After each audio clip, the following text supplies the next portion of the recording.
Hey there, everybody. Welcome to a new Power Book 2 discussion. The trailer for, I guess, part 2 of Season 1, if we're going to call it that. Yep. It's out there, December 6th. That is the date. Not that far away. Nope, just 3 weeks. What we're going to do here is we got a lot of questions after watching the trailer. There's some good stuff in here. There's a lot of just like signs of danger. There's also the Tariq love triangle, which we will not probably talk about more beyond this very sentence. Yeah, probably not a lot. We instead got to talk about our favorite love to hate person and Cooper Saxe and You do love to hate him. He's such a tool, I know. there's a lot of good stuff to dive into here. We'll talk a lot about some theories as well. Before we go further, though, if you guys do enjoy this video, subscribe and also support us further by checking the link in the description to the store. You can get a shirt kind of like this one. A lot of other cool stuff over there worth checking out as well. Okay, so let's talk about your boy Saxe. Oh boy. He's your boy. Okay, never mind. I don't want to claim not mine. Saxe. He's no one's boy. Okay, so when we last saw Saxe, he was talking to Davis, and it looked like the two of them were sort of conspiring to get Tariq, and that he was the goal after Saxe took that video of him where he was at the grave and he was sort of pouring out his soul. And now the two of them are like, okay, together we're going to get him. That's going to help Davis be able to get Tasha out of jail, and all the things will all kind of work out for everybody but Tariq here. Yeah. So in this trailer, though, it kind of seems like maybe your boy Saxe is gonna double cross Davis, because there was this moment where he was said to Saxe, I thought we had a deal, like they had this deal that they were working out.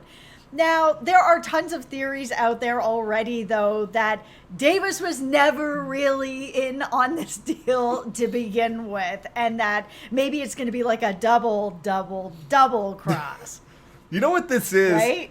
It's pretty true. It's sort of like when you're like hanging out with a big group of friends, which, something none of us are familiar with anymore after the past 6 months. But, back when we all hung out. Did we hang out with people before this? Other people. Not us, but other people. Not us. Occasionally, there would be that person in the friend group who you really just didn't like at all, but they were kind of there, and the other person didn't like you either. And so you both were kind of like, we're going to hang out. We're going to try to make this work. But eventually you're going to get into like a shouting match with that person. That is the relationship between Saxe and Davis to me, where neither one of them, I think, really trust each other. I think they're both like crossing their fingers behind their back when they're making this deal in the first place. Oh, for sure. I think in the end, and I know that's why a lot of these theories are out there, but okay, did Davis really mean it with this deal at Saxe? I think if he determines down the road this is the best way to be more famous and make more money, I think this is what Davis could do, because I don't think Davis is particularly loyal to Tariq at this very point. No, I think Davis is loyal to Davis, and if working with Saxe is going to get him what he wants, then that's great. I think Saxe is really taking a big risk here with this, because Tariq does know that Saxe was at the club the night that Ghost was shot, and that is something that not everybody knows. There's a couple key people that know that that's the truth, but not enough. And I mean, that could really take Saxe down himself. So, is it really worth it for him to take this shot at Tariq at this point? I'm curious to see how that's going to blow up in his face later, because it probably will. Here's the thing with Davis, though, and I've been thinking a lot about this here. I don't know if this is time to pull out my devil horns that I haven't worn in a video in a while, but it's just Davis. Think about it like this. You clearly want to be famous. You want to be the best attorney in the land. Yes, you could do something to take down Tariq, but what if you scheme your way towards taking down a sitting U.S. attorney in Cooper Saxe? If you destroy Saxe, that is going to put you on, like, the top of the mountain. And I'm really torn about this, actually, because, yes, Saxe should probably be in prison or somewhere else for all the terrible things that he's done. Probably. Well, he should, but the reason I say probably is then we don't get Saxe, like, on the show that much anymore. And who else am I going to just boo every time they come on screen? They can bring us in somebody new. Somebody fresh. I guess. But, okay, well, the next question that I really kind of come away with this trailer is there's this moment where Saxe is talking to someone, and he's basically being like, I can't compel you to testify, but, you feel like there's a very big but that comes after that we didn't see. But I just want to know, like, who is Sax trying to coerce to go up there on the stand? Because they didn't show it to us, and that's why, I'm taking off the devil horns and putting on the tinfoil hat here. My tinfoil hat theory. You should put on 5 tinfoil hats for this one. This is... in the crazy realm of things that are probably not true, there's a part of me that's like, please let this be Tommy. Though I don't know how Tommy is going to suddenly, like, pop back into New York from wherever he is going West Coast to get into a room. You think Tommy wants to get into a room with Cooper Sax? Tommy's not helping Sax for any reason whatsoever at all, ever on this planet. I just can't see it. And unless he's like... I can't even come up with something. It's not Tommy. I just don't feel like it's Tommy. Like, they would really have to have a compelling reason for Tommy to actually sit down with Sax for any reason. It has to be big. And I don't know if there's anything that could convince me. The other person, I did think a lot about Tate here, because it feels like whoever Sax is speaking to is someone with, like, a certain degree of reverence, because, Sax is not, like, throwing a book at them. He's not, like, getting, like, super mad. He's just like, I can't compel you to testify. Maybe this would be the approach he would take to a potential governor of New York. Maybe someday New York leads the way, a.k.a. Rashad Tate, who we've already seen on the show. Yeah, I think... it would probably be a hard sell, because he's already done everything he needed to do to end up landing in a really sweet spot. And I just don't know what reasoning Tate would have to do something like that and go against sort of his own party and what they're trying to do to pin all this stuff on Tasha, which really helps them. And, like, is that going to be a good enough reason for him? And I just don't know that it is. I mean, Tate's out for Tate. This is where power brings me sometimes, to this weird place where I'm just thinking through my head of, like, how many different power cameos can we have on this show? Where is 2-Bit? Bring back it's not 2-Bit, but, I just want 2-Bit back at some point, really.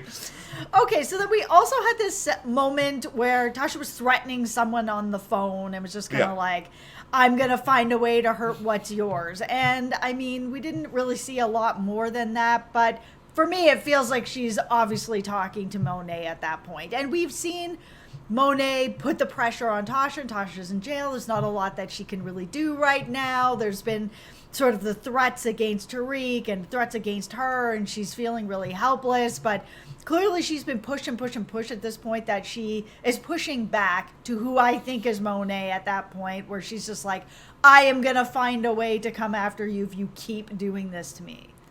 I just feel bad for Tasha in this situation, because, and this is no offense to Tasha, but I just don't know what she can really seemingly do, because most of her connections are gone.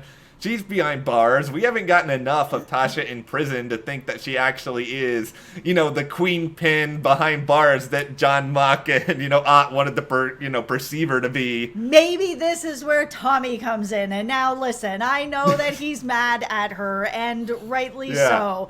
But they are still family, and Tariq is still part of that family, and I know that Tommy's pissed, but maybe a little bit of time, a little bit of sort of thinking about things, and, as much as you're mad at your family, you do still come back when they need your help. So maybe at that point, Tasha's able to sort of throw something out there, because maybe she can contact Tommy, who would be her one, big trump card left to be like, oh, you're going to mess with me? Well, I'm going to call Tommy.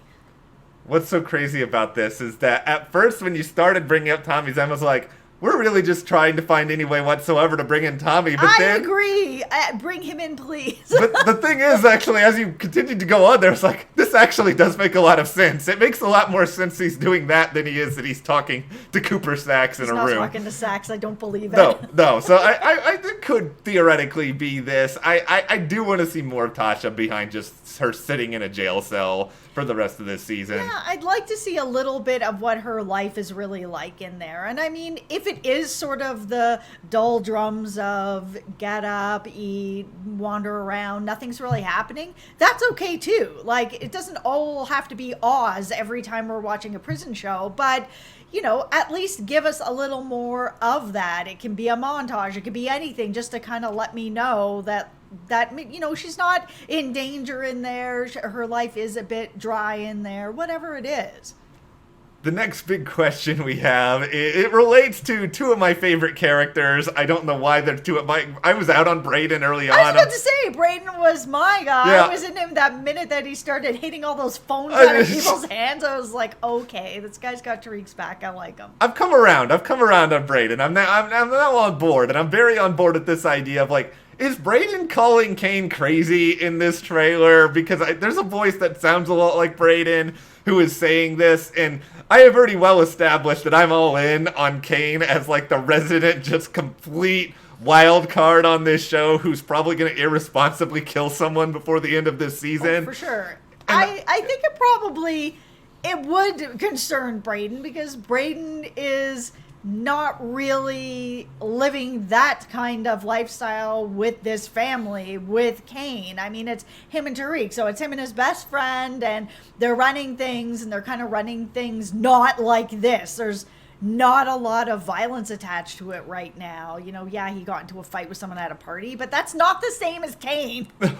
There are fights, and then there is Kane fights where really, really terrible things happen, and yeah, I want to see Brayden sort of get more mixed up really in kind of the nitty gritty of all of this, because you know, he's kind of Mr. Privilege in a lot of ways. He comes from a wealthy family. A lot of things have seemingly gone fairly well for him in his life, and I just think he needs to really get into the muck of everything that is happening and just realize I think I'm really hot stuff with all this stuff that I've got going on with Riley, my girlfriend, who doesn't even really like me, but things need to hit the fan for Brayden. Yeah, they do. He needs a little bit of world experience here. I mean, yeah. He really is sheltered in a lot of ways.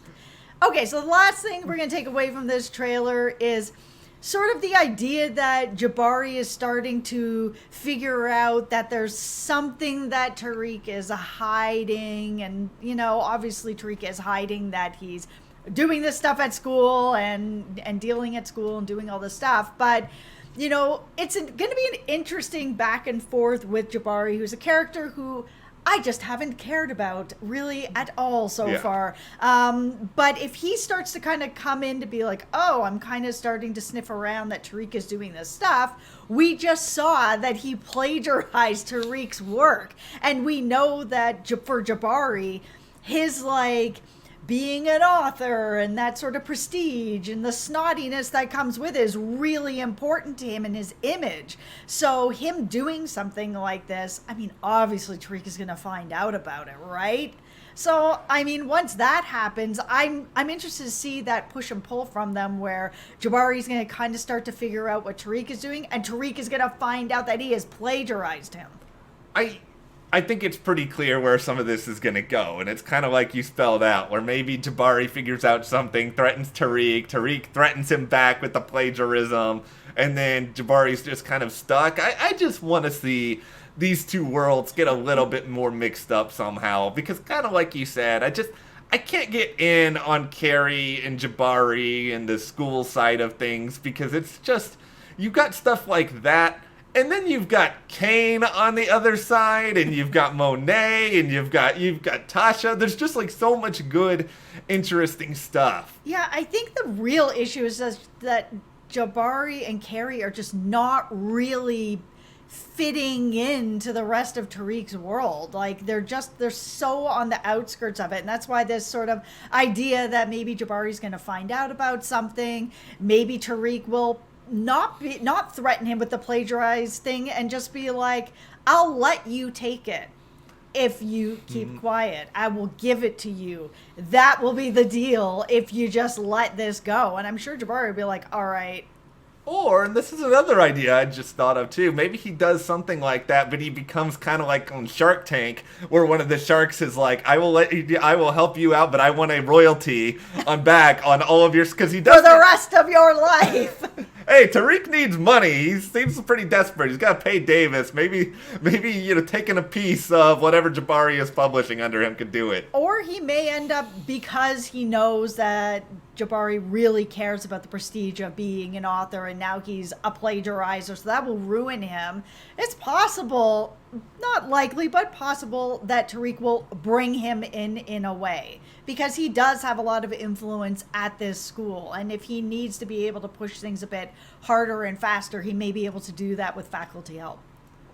We have talked now a good 15 minutes about a trailer that's just under 2 minutes, and I think what that shows you, more so than just that we love power, is just like how dense this world is even at this point. Yeah, they packed a lot into that trailer, like a lot. And I'm really thankful for that, because there's a lot of other shows where you get like 30 seconds and like 10 seconds of it is like the logo and the date it's coming back, and you really get like 20 seconds of content.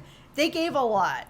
I'm excited for book 2. It's not that much further until it's back, but 3 weeks. Now, what are your theories? What do you think is going to happen in the second half of this season? Let us know, and of course, if you like this video, give us a like, subscribe, hit that notification bell. We're going to have a lot of coverage of book 2 moving forward, and support us further. Check those links to the store as well as our Patreon, and we'll see you here next time.